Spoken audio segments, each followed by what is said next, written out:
The story of this church and the way that it began is one that was built off of failure. There was a church split and our church began. About 20 years later, the pastor of the church ended up in moral failure. Really, they ended up weathering some pretty tough years. And at the end of that, they had gone back to about 60 or 70 on a good weekend, and that was about the time that we came. Pastoring before ChurchBoom came into our life was scary.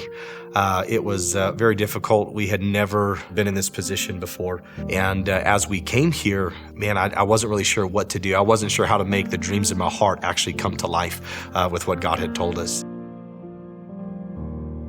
As a pastor's wife, you do your best to support your husband. What was difficult was honestly to see him frustrated because he had vision, but he didn't have direction. He didn't know what questions he should be asking.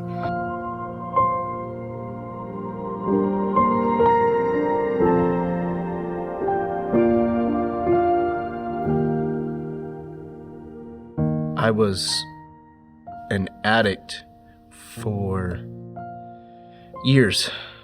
I was at home and I was drinking, all the family was gone doing something. I was just sitting in my chair drinking whiskey by myself, and we got a call that my wife's mom got hit by a drunk driver.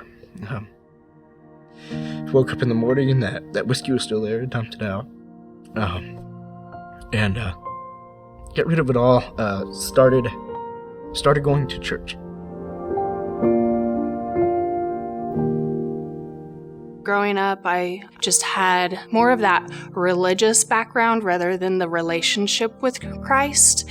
So then as time went on, I just kept thinking to myself, like, man, there has to be more to God than just this. Like, we can't live up to this. I got really sad and angry and bitter. And instead of like realizing what it was, I started taking it out on my husband. As time progressed, I started having an emotional affair with this man. And after I had a physical affair with him, I remember going into the bathroom and looking in the mirror and saying, "Who am I? Who is this? I have never felt the Holy Spirit in my entire life." And whenever I worshiped for the first time at Waymaker, he just overtook me.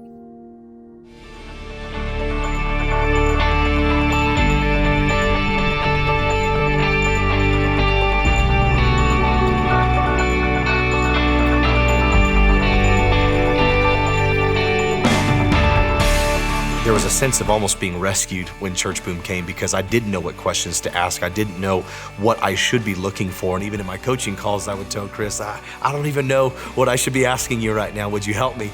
And I realized it wasn't until somebody with understanding came to help unlock the potential through the coaching. That's really what set us on that course.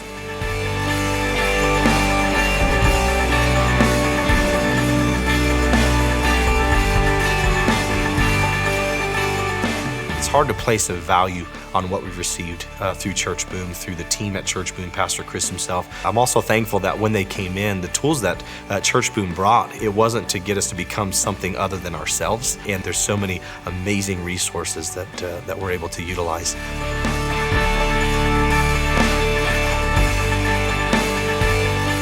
When I think of this church, I think of happiness. I think of a place where I'm safe, where my family's safe.